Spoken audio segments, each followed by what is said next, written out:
So we are going to start with the next unit. The next unit start with Schrodinger equation and the stationary.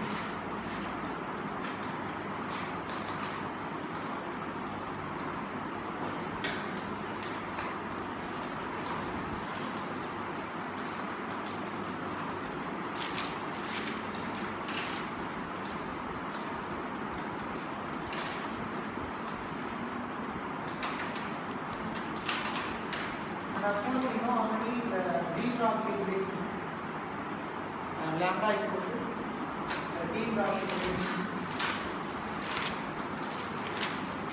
is lambda equal to h by 2. The consequence of d drop equation is uncertainty. Uncertainty.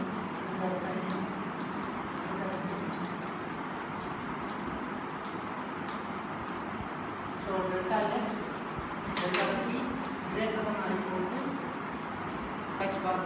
So we know already this consequence of d drop equation is this one. And of course, del x, del p are canonical variables. Del x and del p are canonical variables, which is the function of x and p, of course. And del x is a spread of x, and del p is a spread of p. Okay, momentum. We can't precisely, and definitely we can't precisely measure x and p simultaneously for a particle. Okay, for a quantum mechanically particle. So the particle, microscopic particle, if we are going to measure x and p, we can't do it. So accurately, simultaneously, we can't measure the canonical variables x and p. So the answer will be greater than or equal to h bar by 2. And how to find out this x? How to find out this x? One of the applications of uncertainty principle is Schrodinger equation.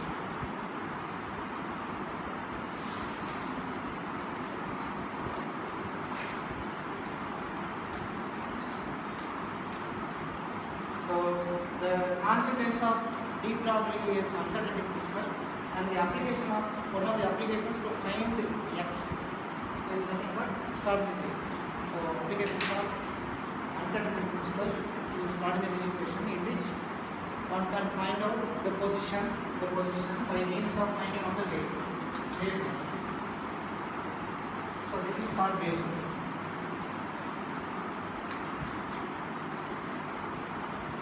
And the solution of Schrodinger wave equation will get the energy. This energy is discrete energy, what we call as the stationary state.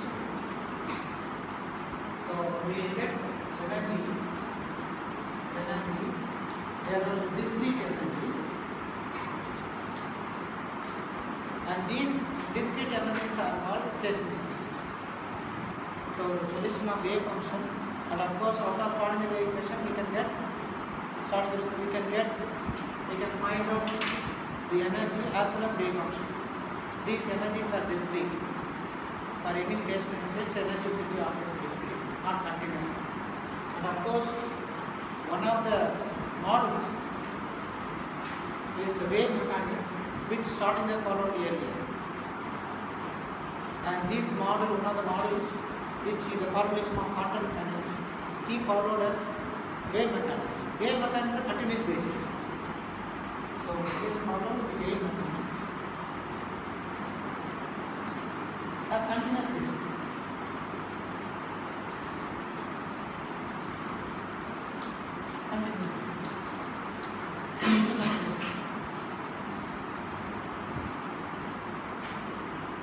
What is the main application of the Schrodinger equation?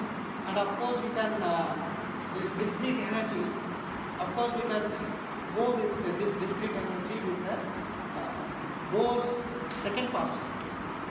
So Bohr's second postulate can be thought of this discrete energy by means of formulation done by Schrodinger equation. For example, you take Bohr's model. So Bohr's model is 2 pi r equal to n lambda. Suppose we consider an electron which revolves around the nucleus, then we can say that 2 pi r equal to n lambda. And out of d drop equation we have lambda equal to h by 2. So we have which is equal to 2 pi h bar by 2, right? We have h bar equal to h by 2. And this is Planck constant, reduced Planck constant, h by 2. This is Planck constant, this is reduced Planck constant, h bar equal to h divided by 2. So we have lambda equal to 2 pi h bar by 2. So we have 2 pi r, so which is equal to, then instead of lambda you can write 2 pi h bar by 2. So 2 pi gets cancelled. So we have r equal to n into h bar by 2.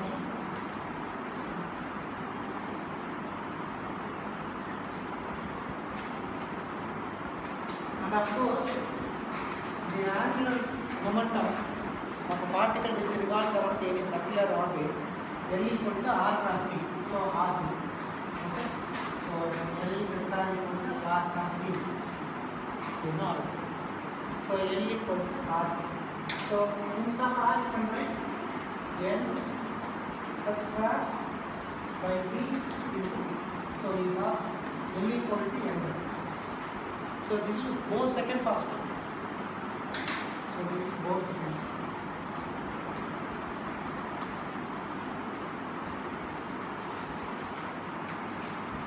Integral multiple of the angular momentum of any particle which revolves, for example, angular momentum of an electron which revolves around the nucleus will be integral multiple of Planck constant. Integral multiple of h. Okay, h bar. Integral multiple of h bar. So this is second Bohr's postulate. Second postulate of Bohr. And this is from Schrodinger equation. So we can have a discrete energies by means of using Schrodinger equation. So this is one of the applications of Einstein equation. And of course, stationary states will always will have a discrete energy.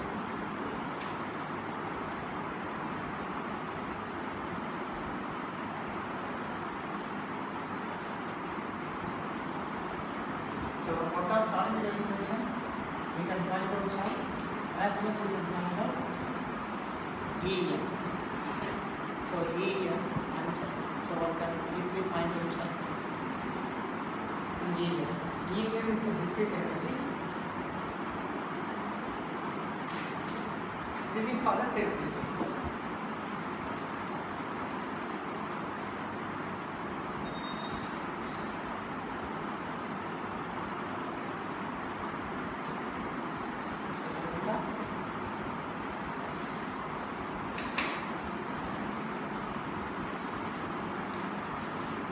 Now we are going to derive Schrodinger equation for a free particle. So Schrodinger equations are free.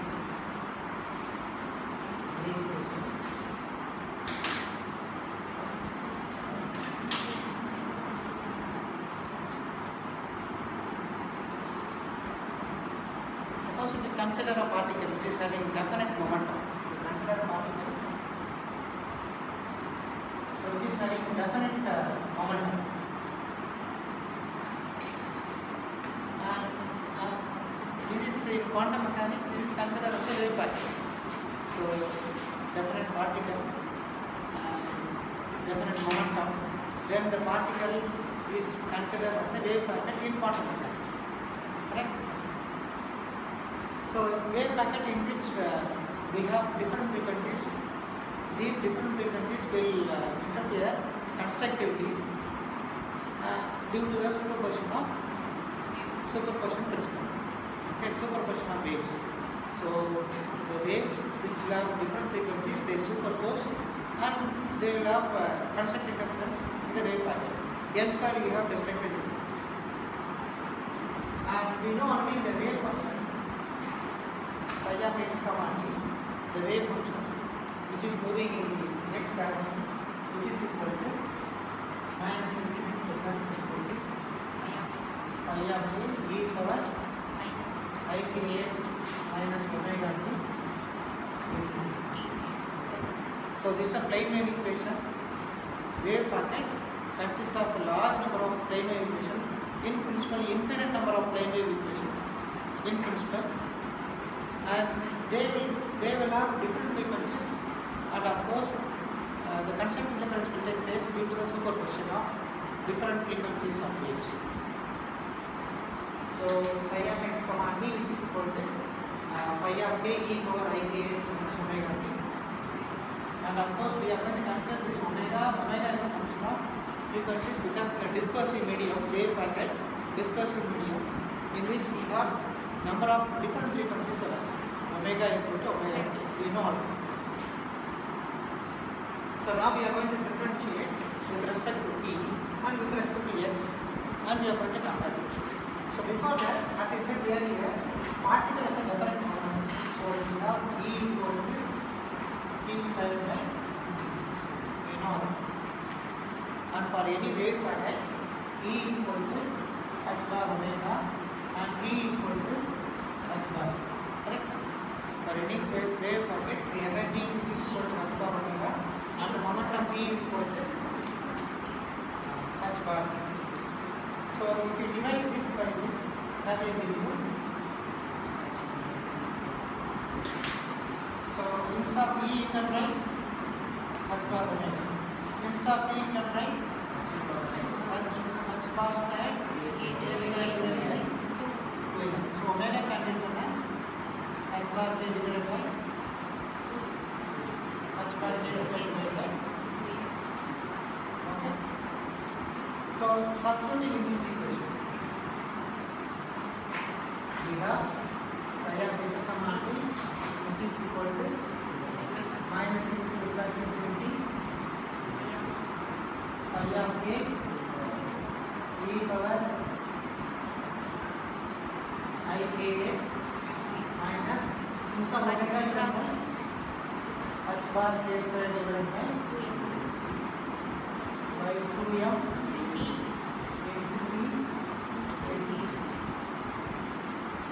Just differentiate with respect to t. D psi by differentiate with respect to t. So that will give you minus, because minus is there, or I is there. Okay, we have h bar by 2m.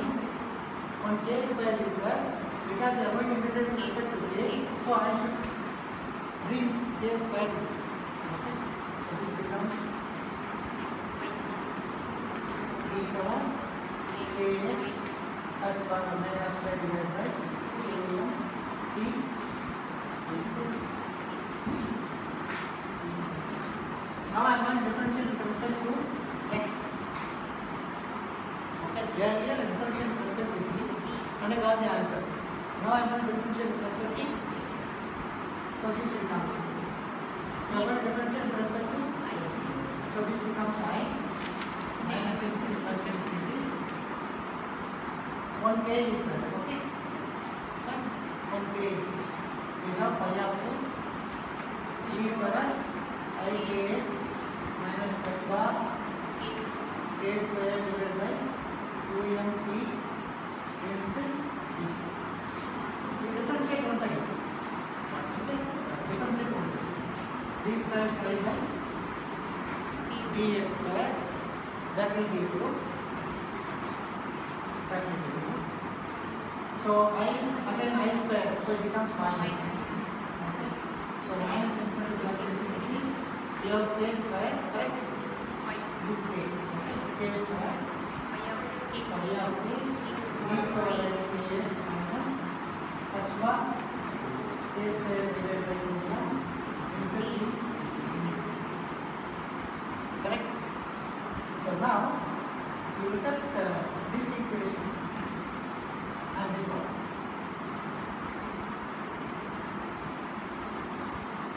So with the minus and this term can be written as d square psi by dx square. Correct? So this can be written as not d psi by dt, which is equal to I extra by 2m minus sign I bring it to this side. So you have minus into k square always is minus into k square equal to this one. So this can be written as d square psi by plus k square of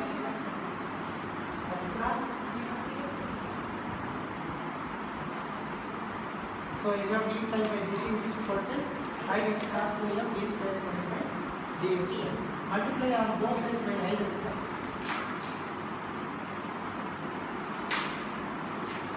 Multiply on both sides by I x plus, that will give me minus x plus by d square psi by partial differential by dx. Starting the equation. For three power.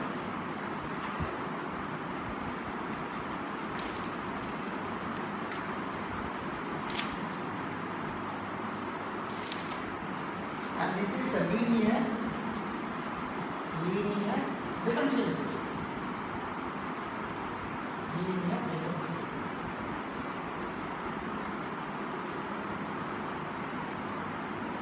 I express d psi by dt equal to minus h bar square divided by 2m partial d square psi by dx square is a linear differential equation.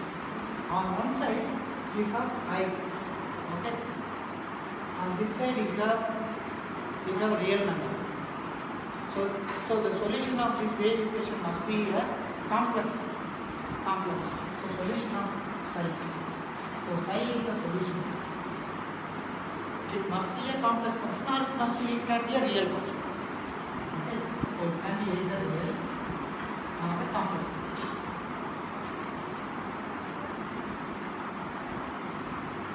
Because I is real. That's the reason. Because I is real. So solution should contain either real or it must be a complex function. Okay, because of this I factor. So this starting with equation, the particle moves in the x direction. So what we call this as 1D. Particle, one dimension. Particle moves in the x direction. Suppose particle moves in all three dimensions. Then the same equation can be written as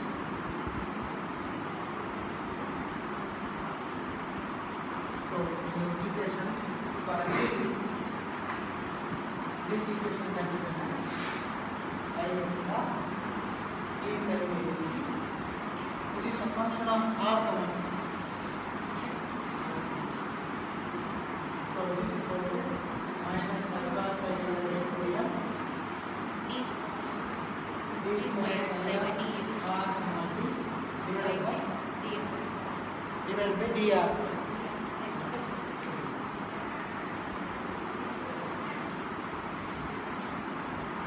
So this is for three dimension.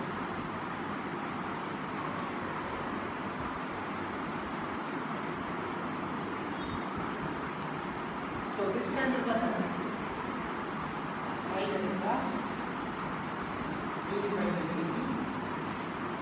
Okay. So I can write this as r and r, correct? Almost same. So this can be written as minus I x plus d by dx into 1 by 2m I can pull it out.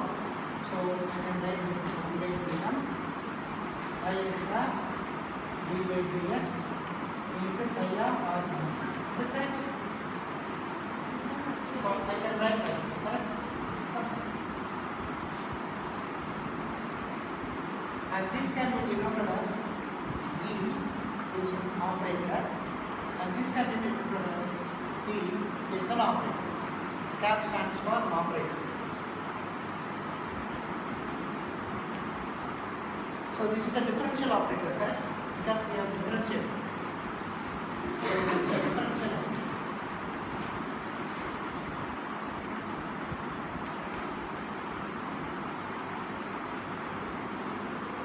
And of course, your E cap is I x plus d by dx, and your B cap equal to minus I x plus. Okay. So it's a differential operator. So E is an operator. Similarly, P is also an operator in the Schrodinger equation.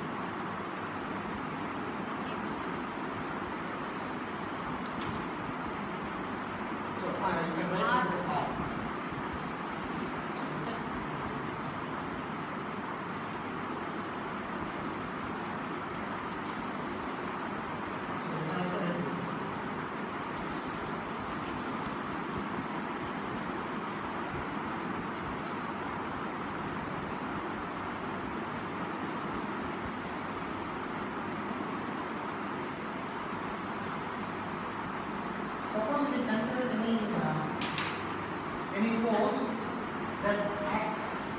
that force acts on the particle. Suppose we consider the force acts on a particle. We consider a force acts on a particle. Then of course it becomes minus your del V. Okay, del the force acts on the particle. So F becomes minus. Then the total energy becomes total. You have E equal to P square by 2 plus V. And this is your potential. And this is your magnetic. Then Schrodinger equation becomes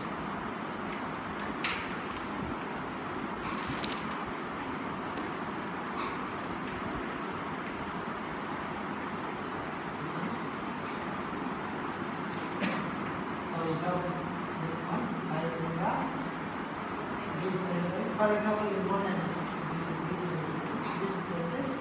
minus and cos by theta, 3 square sin by dx square plus b sin of dc. Suppose for three dimension, of course you can say in three dimension